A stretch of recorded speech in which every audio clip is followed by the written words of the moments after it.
Ogni tanto qualche allievo mi chiede: ma com'è possibile riuscire a fare delle tinte molto delicate, dei colori pastello, il colore della pelle, l'incarnato, partendo e utilizzando soltanto i colori primari, cioè il giallo, il rosso e il blu?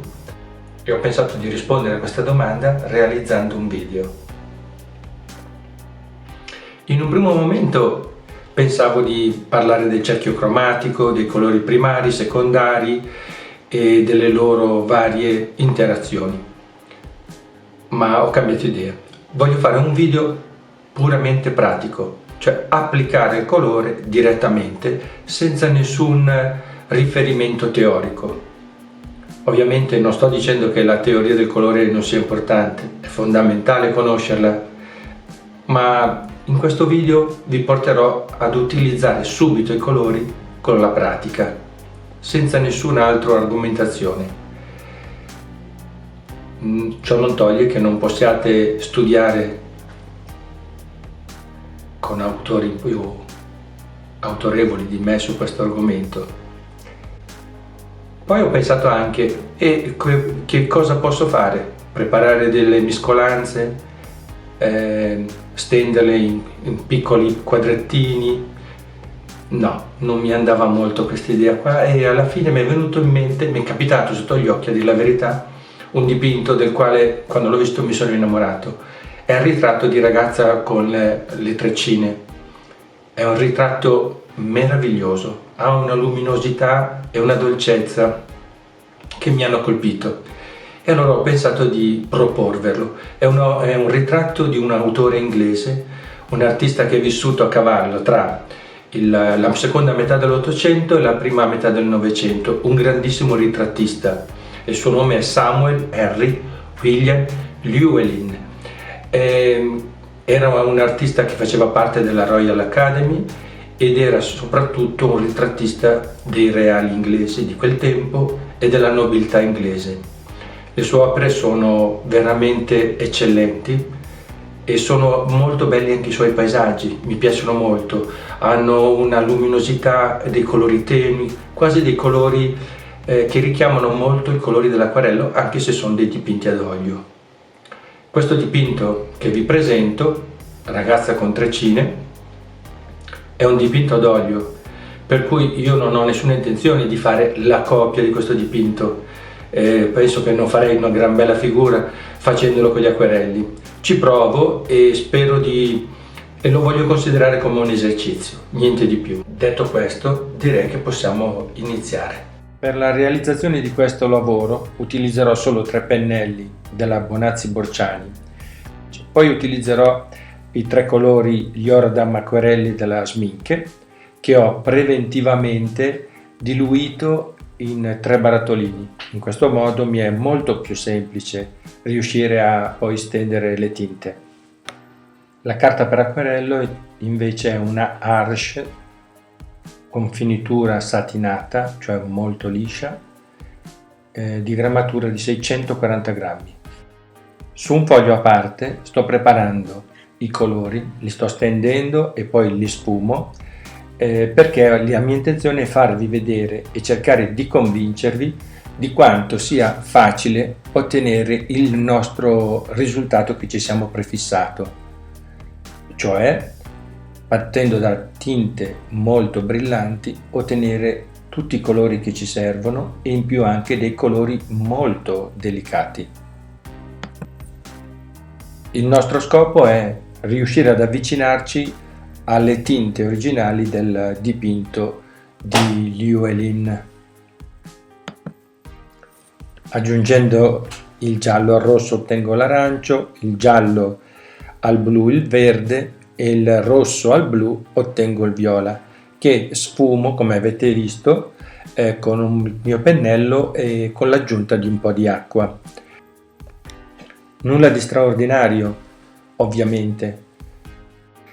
Sì, si sa che è così, nulla di straordinario, però io resto sempre incantato. Cioè, guardo queste miscele di colore che si creano, soprattutto con gli acquerelli, anzi proprio in particolar modo con gli acquerelli, quando i colori si fondono uno nell'altro e si creano sfumature e colori diversi, Beh, insomma, io resto sempre incantato. Mi piace molto questa cosa. Sento che mi tocca interiormente. Ma ora ci muoviamo di più verso il nostro obiettivo, cioè riuscire a creare un colore delicato partendo dai nostri tre. È vero, quelli che sto utilizzando in questo momento sono già diluiti, per cui sono già di per sé delicati, ma sono sempre un giallo, un rosso e un blu. Ciò che è fondamentale capire è che unendo giallo e rosso ottengo ovviamente un arancio con un insieme di sfumature che possono andare anche a un colore delicatissimo, basta aggiungere dell'acqua, ma restano sempre di quel tono. Mentre se io metto anche solo una piccola punta di blu, in questo caso, il colore cambia totalmente, per cui posso cominciare ad avere sfumature diverse. Ovviamente, a seconda di quanto avrò una piccola percentuale in più di giallo o di rosso, il mio tono prenderà una intonazione piuttosto che un'altra. I colori sono proprio diversi e avranno una dominante che potrà andare, in questo caso, dal giallo al rosso e a un tono più neutro aggiungendoci del. Adesso inizio a preparare i colori per il ritratto sul quale mi sto accingendo a lavorare.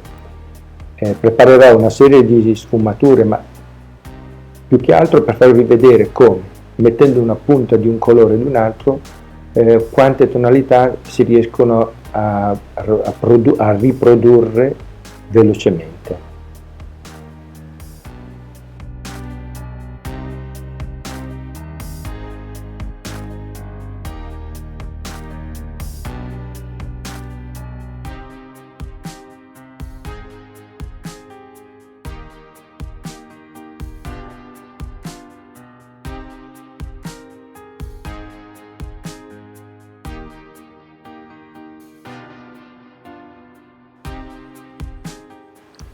Che ne dite allora? Facile, vero?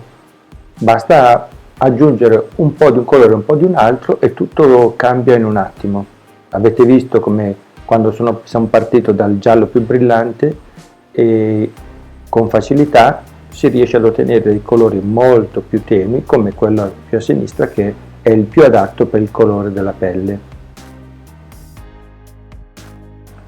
Per la prima stesura di colore però non inizio proprio da quel colore un po' più aranciato, ma da quello un po' più giallino, adiacente. Questo perché mi torna utile avere un fondo più chiaro e più luminoso sul quale poi lavorare e aggiungere delle tonalità più calde. In modo che un po' alla volta, strato dopo strato, riesco ad avvicinarmi a quella tonalità dell'incarnato che desidero raggiungere. Una volta fatte le prime stesure di colore, sorge la necessità di cominciare a dare la prima base di colore agli occhi. Così colgo l'occasione per farvi vedere come si può ottenere una tinta neutra che si avvicina molto al nero, che poi ovviamente per gli occhi va diluita. È molto più comodo e vantaggioso che utilizzare il nero per scurire le tinte, perché in questo modo posso, aggiungendo del blu o del rosso, portare il mio tono scuro verso un colore un po' più violaceo o più verso il blu, che poi ovviamente andrà diluito per ottenere il livello di tonalità che voglio ottenere.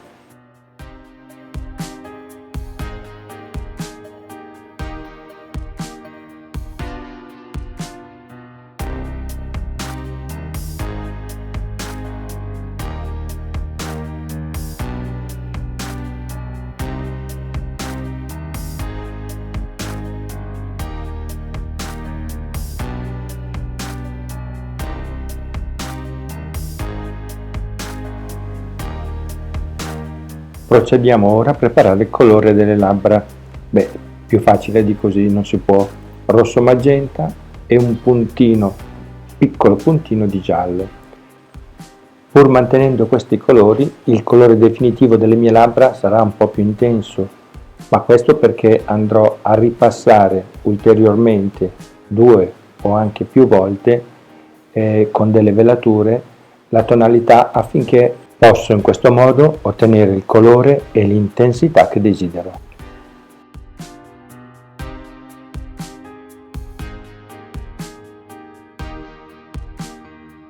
Continuo il mio lavoro per arricchire le sfumature del volto con un colore un po' più aranciato. Ho bagnato preventivamente con la porzione di viso nella quale sto dipingendo, in modo tale che ho tutto il tempo per sfumare con l'altro pennello i colori. In questo modo il colore si stende meglio e lo posso sfumare dirigendolo dove voglio, senza avere il timore che possa essere assorbito troppo velocemente, causando magari delle macchie indesiderate.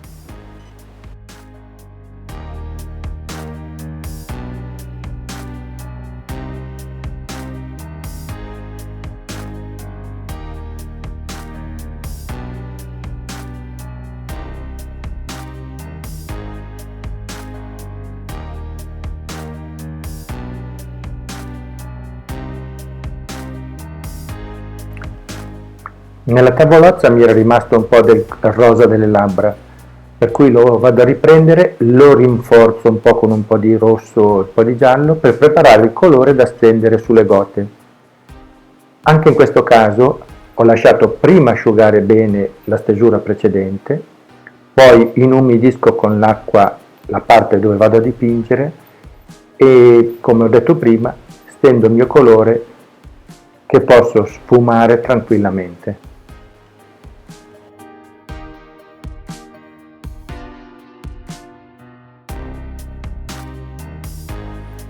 Terminato il lavoro sulle gote, mi dedico ai capelli. Mi accingo a preparare un color marrone che va dalla terra di siena naturale un po' bruciata alla terra di siena bruciata, addirittura alla terra d'ombra bruciata. In questo modo posso avere una gamma di 2 o 3 marroni diversi che mi servono, mi sono di aiuto per poter cominciare a creare un po' di sfumature dove ci sono i capelli.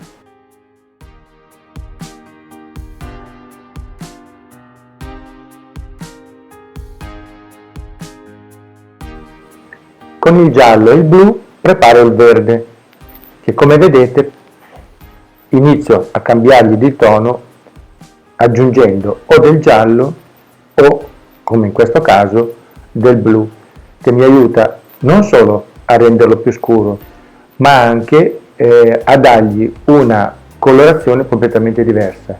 Cioè il giallo, che prima è un giallo verde, diventa piano piano un verde, un blu verde.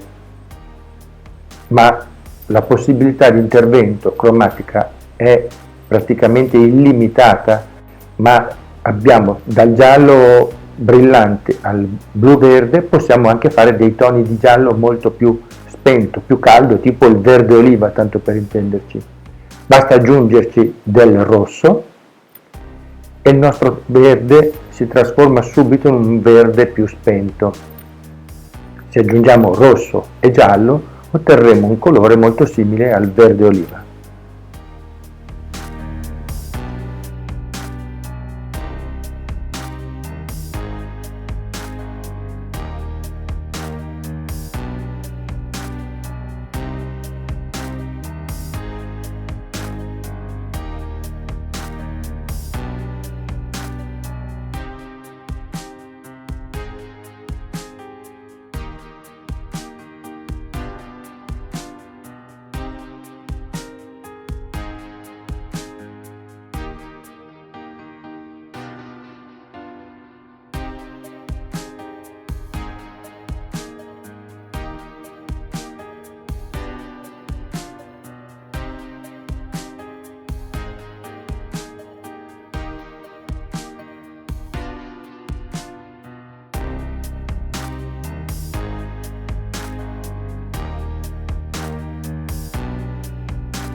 Per ottenere il risultato finale che vedete nel video ho per forza di cose ripreso alcune parti dei capelli del fondo con più e più passaggi di colore, più e più velature, in modo da portarlo a quella finitura che speravo di riuscire a raggiungere.